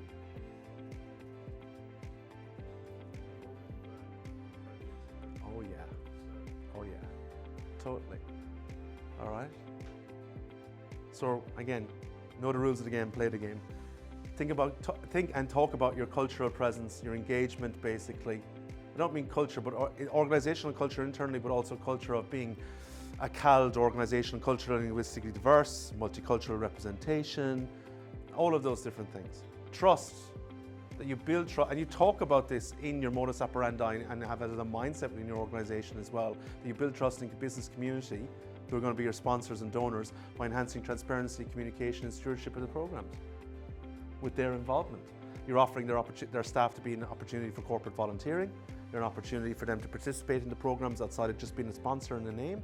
You give them an opportunity basically to do whatever they want in that remit, basically think wider and varied, but having an online presence, a physical presence, an opportunity basically to speak at a number of functions, basically profile basically a number of products and services. Members of your club get discount on their products and services as well, so they're still making money off the back of you, perceivably. All these different things, okay? The fact that I'm working with an organisation in Victoria where their volunteers get a mobile phone or a SIM card for free, and they get a petrol card for free if you join as a volunteer. Now that money's not paid out of their pocket, that's paid out of a sponsorship agreement. All right? So volunteers have to get to you, you need to get them their petrol card, and need to be in communication with them. Here's a free SIM card. Makes sense, right? So it doesn't have a cost to the volunteer. Okay? So grants, government contracts and tenders, need to be definitely looking at those as well because of the highly lucrative nature of them. Having an investment strategy, as we talked about, and don't forget the crowdfunding. Crowdfunding for me is the cream on the cake, all right? It's the last supplementary, so don't see it as the first thing, think it as the last thing. But the grants is huge, as we talked about, basically. I know a lot of you are cognizant about that, which is good, so I'd say no last minute applications in terms of that. Again, what they're trying to achieve is what you're trying to achieve. And no last minute, because I assess grants as well. And the ad hoc nature of what I see, the sporadic approach and the ad hoc approach I see in last minute grant applications, it just reeks of a lack of professionalism. All right? It's crazy what I've seen. It's just don't do it. You get one chance and one chance to sell yourself properly, and I judge the book by the cover. Just simply answer the question. All right? I made my whole career as the grants guy, just telling people that one common denominator. Answer the question you're asked, not the question you think you're asked.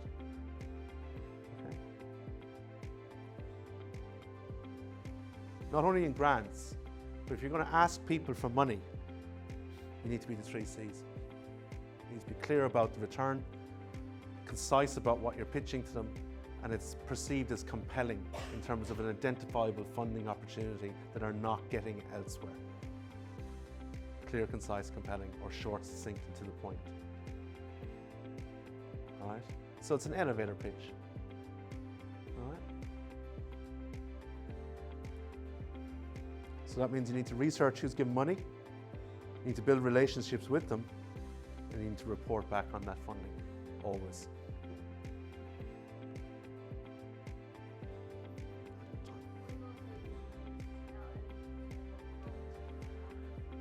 Yeah, recognition is a big thing.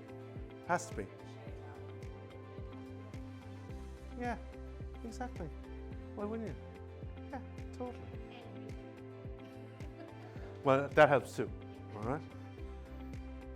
But I like this as a grants process, you know, and this is really good as well for other funding. This is why I like it universally as a slide, that you identify the need of what you need money for, you build a project around it, you do your research into what funding is available and what choice you make in terms of what funding to pursue.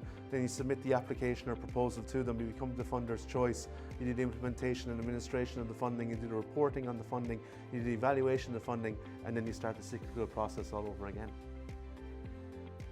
Easy when you say it fast in Irish accents, isn't it? You need to see it to believe it.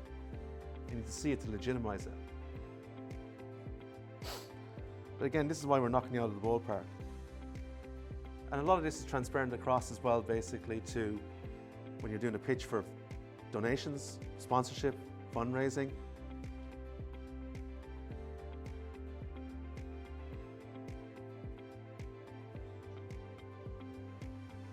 But the big one pertinent to grants is the second last bullet point there. Insufficient evidence that the project can sustain itself beyond the life of the grant. I need to see a continuity of approach and sustainability, which means you need to be sourcing capital from elsewhere, which is why we're here to talk about strategic funding, that you can't put everything in the grants bucket, nor should you. You can't have an over-reliance on grants, which a lot of organisations unfortunately do. Rationale. You got to justify it to anyone if you're asking for money.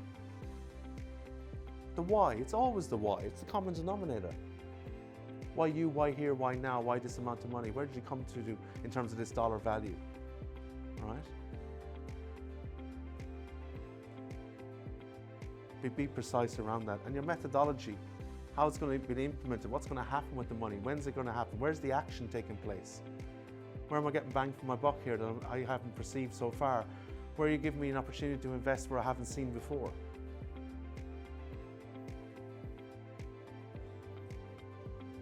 And I need assurances around the pillars of how you manage money. And again, these are the 7 principles according to governments in terms of grants, but again, I think this is good for an organisational process. It's good for a qualified understanding of where we need to be as an organisation vis-a-vis expectation of any funding entity, public or private. So if you abide by these 7, you're going to do quite well. They're the first 4. They're the last 3. And there's a very pertinent phrase in there from grants, but I think it's very applicable in any funding opportunity. VFM, government's favourite acronym, value for money. I'm going to ask you the same question if I'm a sponsor or I'm a donor. Where's the value for money? But we're putting your name on a shirt. Where's the value for money? How many people are going to see that shirt? How often, basically? Where else am I going to get name recognition? What else am I getting in terms of my sponsorship package? What else can you offer me? Which is great, but someone will care along the way, someone, and it,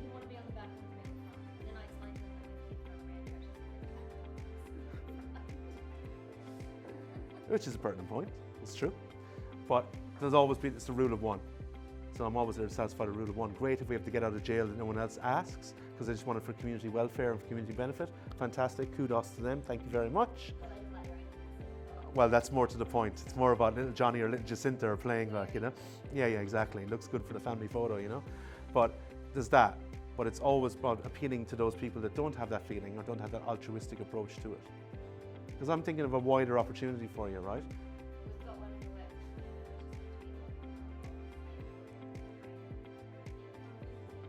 Completely. You need to look at tenders. How many of you are looking at tenders for government contracts?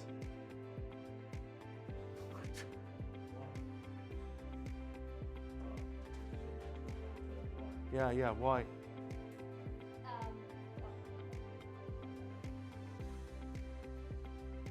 Well, that's a decision, that's a very good comment you made, right? Because that's a decision for everyone in the room.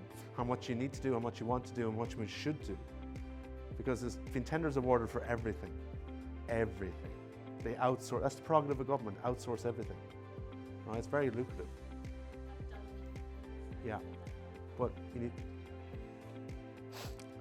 weigh it up for yourselves, but there's an opportunity there, just to reassure you, okay? But everything, if you're selling anything, you need to provide value for money instead, which means effectively efficiency of what you're doing with dollars. All right?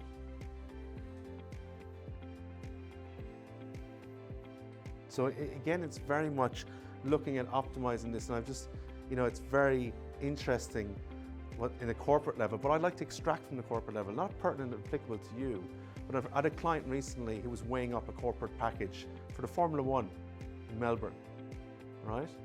So basically wanted to go to the paddock, which is the exclusive VIP area, basically wanted to do Ferrari in the paddock, basically. How much were Ferrari charging per day, per individual? Ballpark. $1 million, 10,000 a day per individual, all right? So to walk in there for 4 days, it was going to cost you $40,000, right? So he was looking at multiple packages, but Ferrari gave them the package. They showed exactly where the money was going to be spent and what he was going to do and what he was going to get back as a return on investment for that. So broke it down, where the 10,000 would get in terms of leveraging of branding, in terms of leveraging basically of networking. If there's going to be a who's who in there, right? So business development, right? That's what you're doing when you're asking for funding. You've got to highlight the solution to the problem. 80-20 rule. 20% of your narrative is about the problem. 80% is showing you have a solution so I can give you the money. Not the other way around. Okay? 80-20 rule on problem versus solution. And then you've got to answer the question from any sponsor, donor, or government funder. Why you? I could give the money to anyone else to solve this or do this as well, another sporting club, another school, another community organisation. Why you? Why in this area? Why now? Okay. So you need to study previous tenders, grants, everything else that's out there. You need to have your indemnity insurance. You need to have a tender response schedule. I love these because, again, it's about thinking about the ardency of what I need to do across my funding, let alone in tenders. Yes, these are specific to the different segmentations of different funding aspects, but I see a lot of translatables out of what they're looking for, basically, because they're cross-pollinating across different things you're doing in funding, which I think is appropriate for you, and that's why I'm sharing all this today, where you're going, Keith, I'm never going to be doing a tender. Okay, you're never going to do a tender, but look at what's extractable out of the processes there that you can apply for yourself at the same time. Okay, learn from it. Government love the double C. Okay, if we're going to get on with each other, if we're going to do business with each other, coming back to what you were saying, madam, about the nuances of government, just sell me complete compliance in the first instance, back to what this gentleman was saying as well. I want assurity, I want trust, I want runs on the board, I want basically that you know what you're doing. I know what I'm doing, I'm government. But it's very much basically what you should give me the assurance, because I don't know you, you're just one of those numerous organisations out there that I could potentially fund. Okay? Have you got a services price list, which is good to amend for yourself in terms of how much it's going to cost me to buy into your club or buy into your school? Where can I get naming rights? What can I sponsor? What can I give? Is there an opportunity for me to give in-kind as well, not just give you money? All right? It's good to break that down for people, how much things cost, including the photocopier. What's your photocopiers these days? There we go. No, exactly, no one has a clue, right? So it's writing it down. The big one.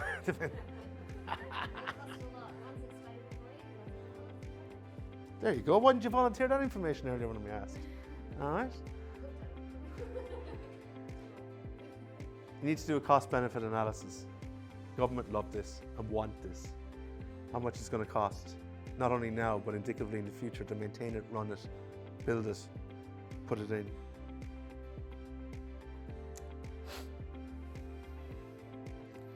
Your quality control system, someone's going to ask you about that. How you maintain a level of professionalism and proficiency, and give me a surety of what you do and how you do it.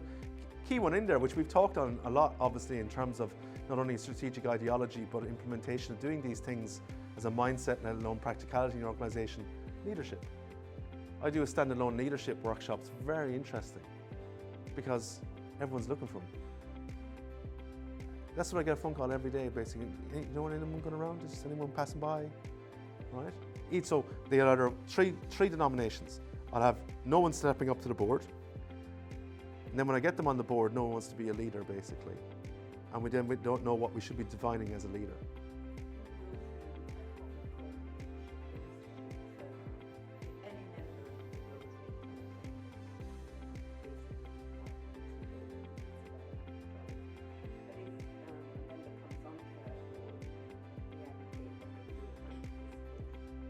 Great.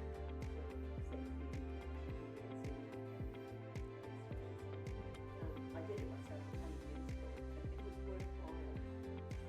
Great. Put something in place. Yeah. Because you want a continuity of approach. You want to give them the opportunity, but it's the essence of getting the right leadership to make the right decisions, right? You don't want a defunct chairperson who's inadequate, lacking, and feels inept in making a decision, or scared to make a decision. Not good. And again, understanding what tendering can do for your business, and then you got to do the same for when you're doing fundraising or donations. You got to break it down and look at basically what this value add is going to provide for our business at the end of the day. But for anything, again, I want assuredly, before you ask me anything for money particularly, that you have these things like a risk management plan, a probity plan, all right? Because I'll be talking about these with my sponsors and donors. Certainly the words of significance, importance, confidentiality, value for money, conflicts of interest. All right? Like, you can't take money off every bank, can you? Well, you could, but you'd be banking with a building society forevermore, right? Because it ostracises each other, right? Don't get greedy. I see a lot of this, everyone going through everyone in the phone book in chronological order. We take money off ANZ the whole way through to Westpac. All right? You can't, it's a conflict. You need to have one bank, one insurance company, one retailer. That's it, right? Because I've actually had clubs and community groups come up to me and go, we will take categorically, Keith, money off anyone for anything. Really, would you? In life, you wouldn't apply that, right? Let alone professionally. All right? Who do you really want to partner with? Who do you think is proficient? Who's good standing as a commercial partner to have, right? And again, I love this from a tendering thing, but show me what you can do or how you can do it and how it's different. Again, your point of difference as a club, as a community organisation that I can fund you, where I never thought or contemplated I had that opportunity before. Because I've already put you in a box in my mindset and I've conditioned you when I shouldn't have. And now you're shattering that illusion for me because you're showing me greater value and greater purpose of what you can do as a school, a community group, a sports club. That's what you need to be doing. I need to give them assurance about TQM. That everything you do as an organisation, you plan, act, do, check. Repeat.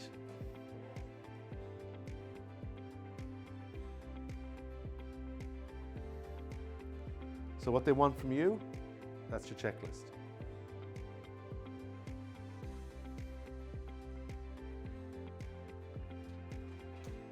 Same with donors, same with sponsors, interchangeable. Because I may know someone on the board or committee, went to school with them, played footy with them. That helps, you know, relationship management's a huge thing. Have to know you to like you, to work with you.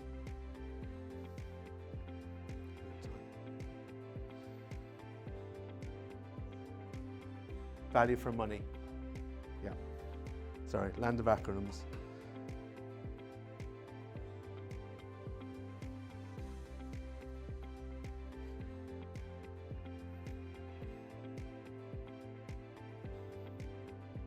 And certainly government love measurables that are inputs, outputs, outcomes. Inputs, what you're putting into it. Outcomes, translatable effect, but that funding for your organisation. Outcomes, the greater translatable effect. If you created something of a pertinency and relevancy that has wider beneficiary to the community that you operate within, we take that as a best practice model and share that across. So you need to talk in these terms as well. Now this is government speak, but it's also applicable in industry as well to a degree. Not always the case, because Lady made a very pertinent point. Some people just want to give for the sake of giving, but still knowing that you're prepared for that one person who goes, here's the list of 56 questions I have for you. Yeah, date, time, how many people are going to be looking at it. All right, someone's going to ask those things. So a great thing I'm trying to instill now in organizations is how you define success. What's the success look like for you? So you can sell that success. Quantify your success over the years, last 5 years, decade, or even further, 40 years. What's success look like and how you have a continuity of approach about success always. And again, another checklist for you. Some way, shape or form, you know, they're going to ask this around funding. Again, make sure you have the grants calendar. I'm glad people asked about it, where the funding is, how to ascertain it. I have a calendar as well about when you need to rejuvenate your sponsorship agreements, when they're about to lapse, a year out, you need to start renegotiating terms and conditions. Same with your donors. You need to splice and dice donors. You need to keep them constantly on the front foot, basically, right? In terms of engagement, basically. That you're there as current and topical, and again, their money's going somewhere, and you're explaining all that to them, and you're measuring outcomes for them. Prove it, show it, quantify it, how far the dollar is going. And then I know that this is your biggest issue. Time to conceptualize this and capacity to do this, as we've talked about already. That's your going concern. You've got to find a way around this, through this, and over this now. Questions? Still holding out for the Riverlands and Irish jokes, aren't you? I threatened you with that at the start, and you was thinking, sometime. Making sense? So what's your next steps? Recruitment? Yeah, it's an obvious one. Right people making right decisions, right? Kind of helps at the end of the day.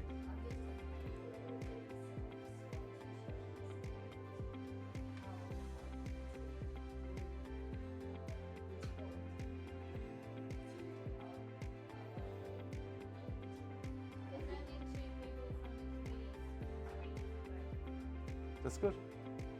because Rejuvenation. out, but also Yeah. they realised they went in it. Yeah, And then rejuvenation. they Yeah. You also don't need to make it looks very big here, but when you actually get down to it, It's it's basic common sense. always, that is the common denominator. I'm expansive here because I don't know the depth and level of where people are at in terms of their own capabilities and resources. Not everything's going to be applicable to all, because some people go done, done, done. And some people go, oh, I hadn't even thought about that. Or some people go, oh my God, we've so much to do. That's why I'm saying give yourself till Christmas to do it. Take the time and effort to do it diligently and professionally. Do not take shortcuts, don't cut corners, because they'll come back to bite you in the bum. And so it's that continuity approach, that succession planning. And I deal with committees and boards like you every single day. Like my favourite one was maybe 18 months ago. I was in the Northern Beaches here in Sydney.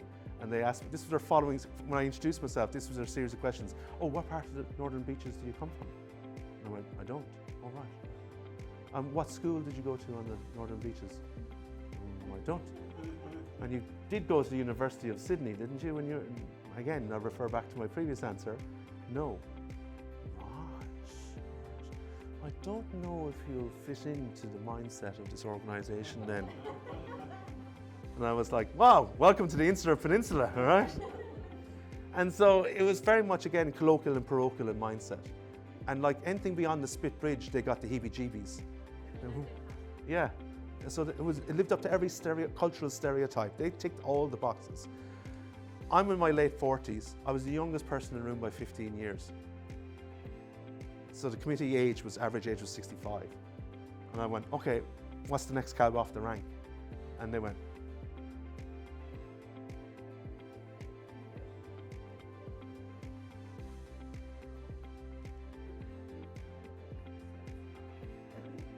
well, someone even said, again, perception is reality, and this is something, it's a very pertinent point, because I had to come here yesterday from the airport when I flew back in, and I just talked to someone on the plane, and they said, oh, are you going home? I said, no, I'm going to come home. I'm going out to Richmond. And they went, ooh. And I was like, it's not, it's Richmond. Oh, I said, Blue Mountains is further, basically, and you wouldn't go, you know, with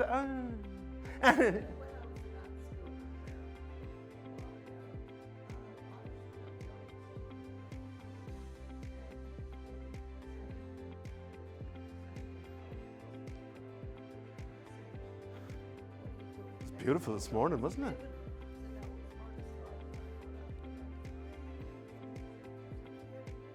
Yeah, no.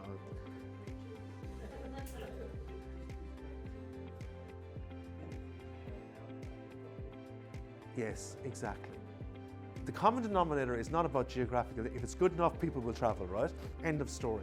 Doesn't make a difference at the end of the day. I live in the Central Coast. People always talk about the top end and the lower end of the Central Coast, whether it's Wyong or Gosford.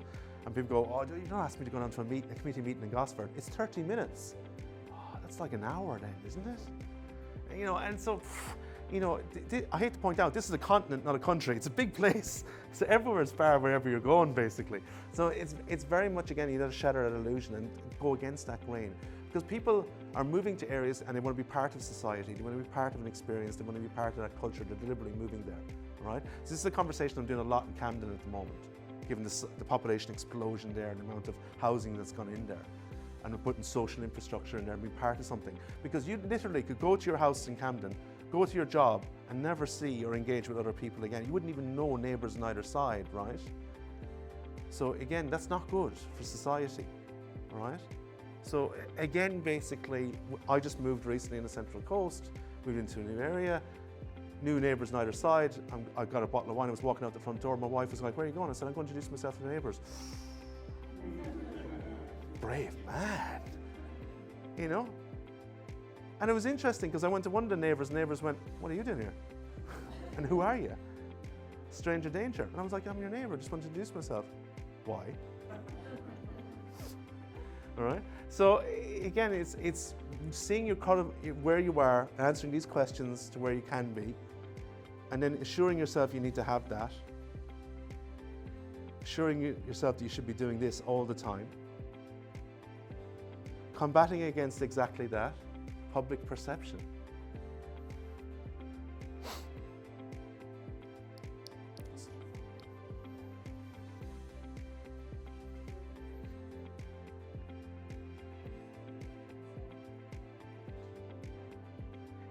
I don't get that. Yeah, I know, this is the whole, I don't get this whole debate, right? I do a lot of workshops as well in public libraries sometimes, and they ask me to come in and do this, and they said, we're not going to charge anyone for anything for it. And I went, what? Oh yeah, if we start charging here, no one will come. I said, you can't even charge them $5 a head, $5, and show it's being put back basically. No, they won't pay it. They expect free. That's the worst expectation in the world. It's the worst price in the world as well, by the way. So we need to pivot that as well. We need to change that. Oh, no, I'm getting this for free, right? I pay my taxes. I love this, I pay my taxes. Or my favorite expression since I moved here, that's un-Australian. That's the biggest box known to man, right? Everything goes in there. Oh mate, you can't say that to me, that's un-Australian. I disagree with that, right? So you have to look at your value, which is quantifying again your social capital of how much impact you're having. You can't do it for free, right? We can't run a footy club for free. We can't run a school for free, right?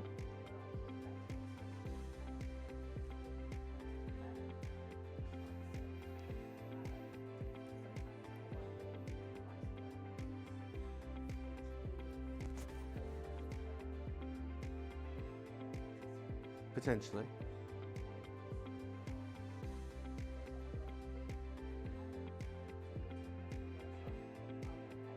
Yeah.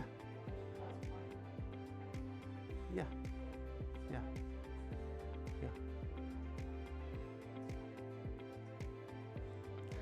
This, yeah. I understand that and I hear that. There's a pro and a con to either side, but what I'm suggesting is the middle ground is charging a nominal fee. So if I said I was charging you $5 today, you would have still come. Yeah, thank you again, all right? I'll see you at the next workshop. But you get the idea, right? But it's knowing the bandwidth, right? Because no one's going to go to a community college and say, I'm not paying the $65 for this course, basically. No one's going to go to professional development or executive education at the university in Sydney and say, I'm not paying the $650 day rate for the course, basically. They're not. Because they're going, it costs what it costs. We've got overheads we got to pay. You either like it or lump it, your choice. End of days, right? I work off the common denominator. I'll see your point. I'll come to it. I work off the common denominator that there are 5% of your members, your patrons, your sponsors that you're never going to satisfy, ever. No matter what you do, no matter what you do, they're never going to be happy, all right? So you've got to look at focusing on the 95% then. Yes, ma'am.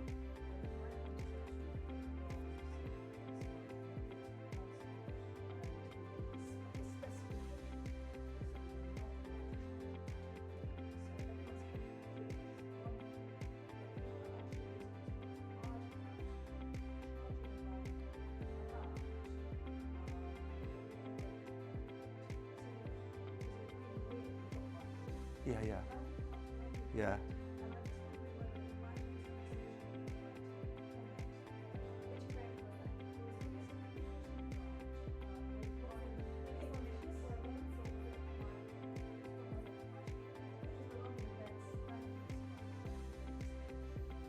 Oh yes, that's absolutely.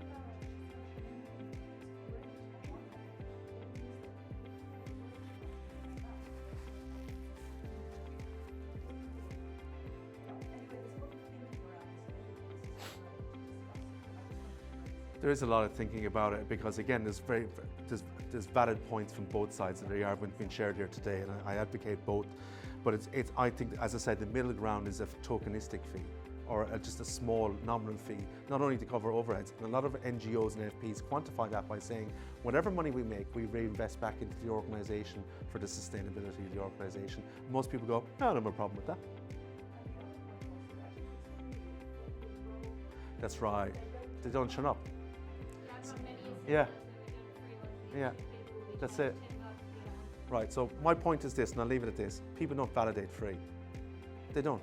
They just don't. So Tracy could have 67 people turn up for the workshop. She knows she's going to have a 20% attrition rate already because they'll see it as free and they won't turn up basically, just on the day going, not feeling it, it's free, I'm not losing anything, not going to turn. Right? So it's basically that's why I think free doesn't work anymore. I think $5 works, where people go, you know what, I've spent $5 on this, I'm going to get bang for my buck. So $5 is better, or $10, whatever the case may be. That's me, I'm done. All you've left is the food. Thank you.